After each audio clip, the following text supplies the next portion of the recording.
নমস্কার, বাংলা বার্তা থেকে বলছি সন্ময় বন্দ্যোপাধ্যায়। শেষ পর্যন্ত সর্বোচ্চ প্রভাবশালী পরিবার ধরা পড়বে, এই প্রশ্ন নিয়ে বারবার প্রতিদিন আলোচনা করি। আপনারা প্রচুর কমেন্ট বক্সে অনেক মন্তব্য লেখেন, কিন্তু আজকে সেই বিষয়টা নিয়ে ফিরে এলাম। শেষ পর্যন্ত সিবিআই এর তার জমা দেওয়া আদালতের রিপোর্টে উল্লেখিত অর্থাৎ এই অটি কে, এই এটি কে, পুরো নামটা ইচ্ছাকৃতভাবে সিবিআই এখনও সারফেসে আনেনি। তার কারণ যাতে সর্বোচ্চ প্রভাবশালীর নাম নিয়ে যাতে পর্যালোচনা না হয়, কেন সিবিআইয়ের এখন দীর্ঘ পদযাত্রা বাকি।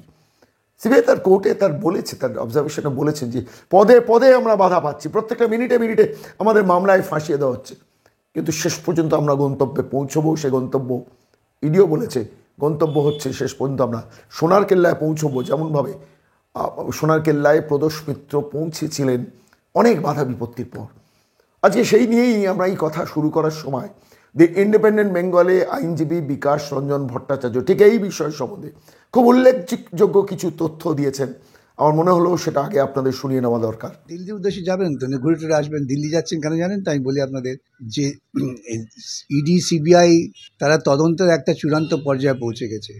সিবিআই দেখলাম নথি জমা দিয়েছে কোর্টে, সেখানে নামটা আড়াল করার জন্য স্টার মার্ক দিয়ে দিয়েছে, অ বা আ দিয়ে।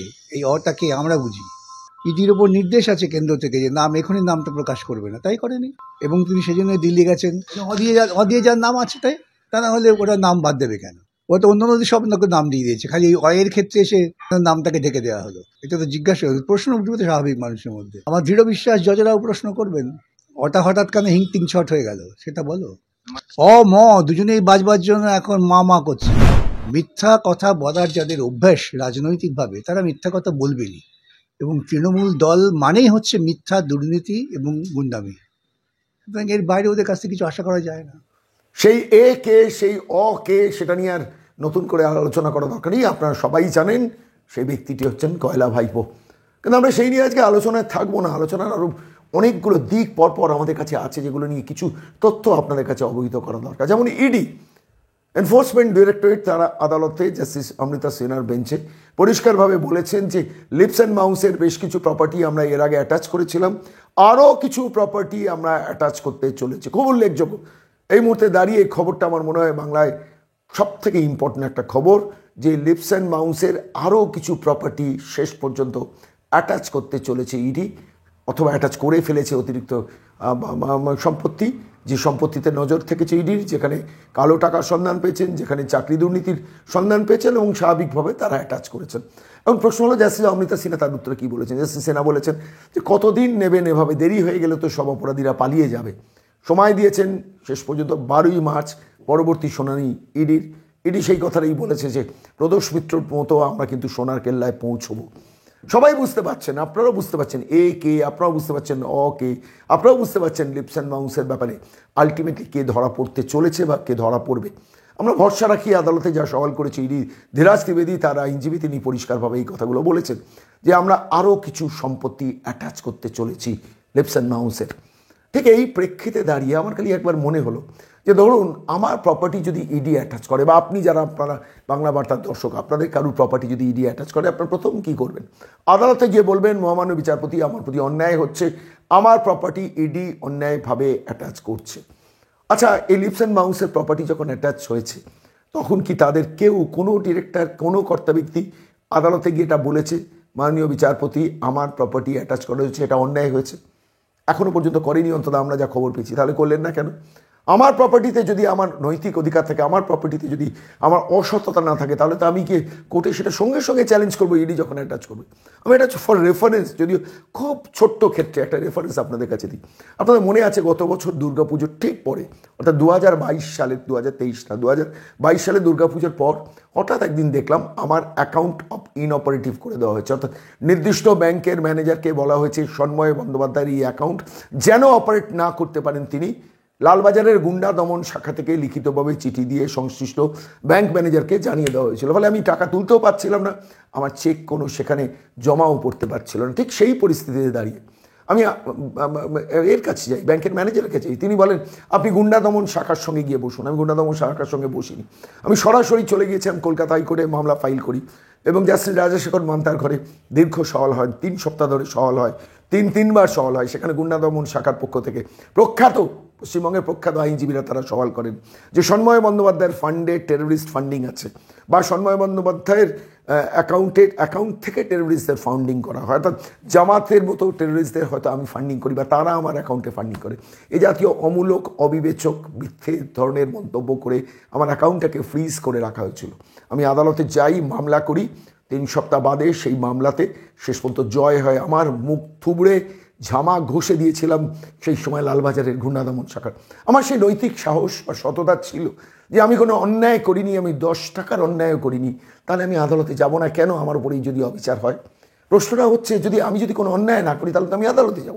আমি কথায় কথায় মনু সিংভি, কথায় কথায় সিব্বাল সাহেব দেখাই, তো সেইখানে দাঁড়িয়ে আমার প্রপার্টি, আমি যে কোম্পানির ডিরেক্টর বা আমি যে কোম্পানির সিও, আমার প্রপার্টি অ্যাটাচ করে দিচ্ছেন, বোধহয় 7 কোটি টাকার প্রপার্টি অ্যাটাচ হয়েছিল, আরও প্রপার্টি অ্যাটাচ করছে। তাহলে তারা আদালতে গিয়ে বলছেন না কেন মাননীয় বিচারপতি, ইডি যে প্রপার্টি অ্যাটাচ করছে সেটা অন্যায়, এটা রহিত করুন, যেভাবে হোক বন্ধ করুন, এটা আমার উপর অন্যায় করেছে, সেটা করছেন না কেন? এখানেই লুকিয়ে রয়েছে আসল গূঢ় রহস্য। সেটা হচ্ছে শেষ পর্যন্ত চাকরির দুর্নীতির টাকা কোন পথ দিয়ে এই প্রপার্টি কেনার ক্ষেত্রে কাজে লেগেছে, ইডি নিশ্চিতভাবে সে তথ্য নিজের হাতে নিয়ে তবে গেছে এবং সেটাও অন্য পক্ষ জেনেও গেছে।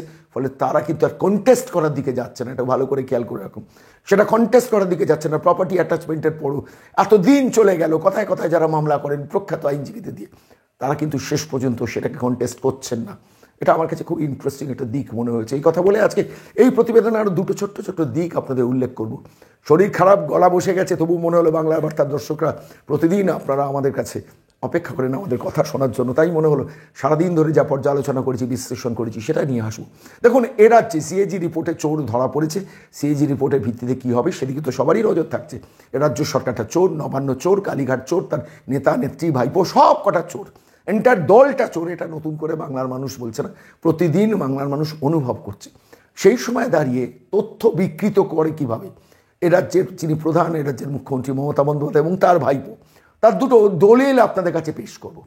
দেখুন, অভিষেক বন্দ্যোপাধ্যায় কিছুদিন আগে তিনি সম্ভবত 5ই অক্টোবর দিল্লিতে যখন কেন্দ্রীয় গ্রামোন্নয়ন দপ্তরে গিয়েছেন, তারপর সেখান থেকে বেরিয়ে আসার পর অনেক নাটক, অভিনয়, বর্ণামি করার পর বলেছেন 50 লক্ষ মানুষ যারা টাকা পায়নি তাদের চিঠিপত্র আমরা জমা করব। ঠিক এই স্টেটমেন্টটা দিয়েছিল।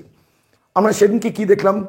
ওই ভণ্ডামির ধর্নাযাত্রা, চোরেদের যে ধর্মতলায় যে ধর্না হচ্ছে, সেখান থেকে এ রাজ্যের মুখ্যমন্ত্রী বলেন 21 লক্ষ মানুষ যারা টাকা পাননি তাদের টাকা আমরা রাজ্য সরকার থেকে দেবো।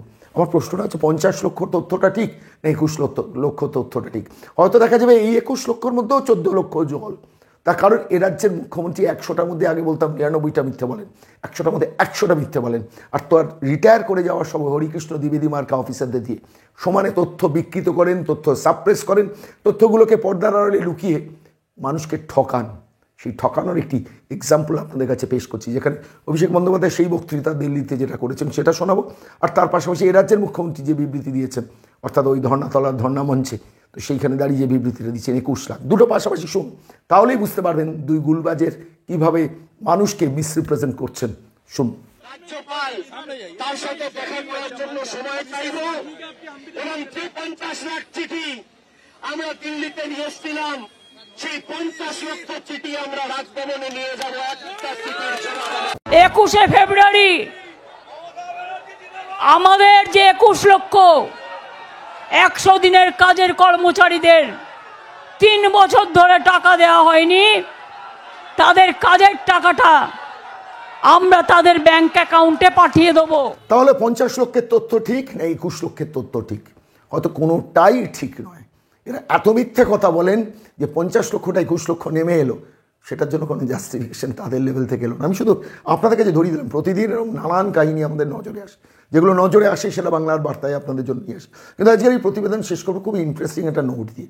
এবার রাজ্যপাল কী করবেন? এবার সিভি আনন্দ বোস কী করবেন? সরাসরি শুভেন্দু অধিকারী বলেছেন যে সিএজির ভিত্তিতে এই রাজ্যে সিএজি এফআইআর করতে পারেন যদি রাজ্যপাল অনুমতি দেন, কারণ বিধানসভায় আলোচনা হয়নি, বিধানসভা থেকে প্রস্তাব পাশ হতে দেননি, স্পিকার দেননি, মুখ্যমন্ত্রী দেননি, ফলত আলটিমেটলি এন্টায়ার চ্যাপ্টারটা এখন রাজ্যপালের ওপর। রাজ্যপাল যদি মনে করেন, রাজ্যপালের সেই হাতে পাওয়ার আছে যে সিএজি যে জালিয়াতিটা ধরেছে তার বিরুদ্ধে এফআইআর করতে পারে সিএজি, এবং সেই এফআইআরটা অবশ্যই রাজ্যের প্রধান নবান্নের মুখ্যমন্ত্রী মমতা বন্দ্যোপাধ্যায়ের বিরুদ্ধে এফআইআর করতে পারে সিএজি, যদি রাজ্যপাল শেষ পর্যন্ত সিগন্যালটা দেন। রাজ্যপাল কি দেবেন? প্রশ্নের মুখে দাঁড় করিয়ে দিয়েছেন শুভেন্দু অধিকারী। আমরা বারবার বলছি, এই রাজ্যপাল C V Ananda Bose is acting as an unofficial agent of Mamata Bandyopadhyay. জানেন দিল্লিতে গিয়ে কী করেছেন? স্বরাষ্ট্রমন্ত্রীর সঙ্গে দেখা করেছেন, এবং শুধু তাই না, ভারতবর্ষের উপরাষ্ট্রপতির সঙ্গে দেখা করেছেন, আর তারপরে বেরিয়ে এসে প্রচুর ভালো ভালো কথায় রাজ্য সরকার সম্বন্ধে বলেছেন।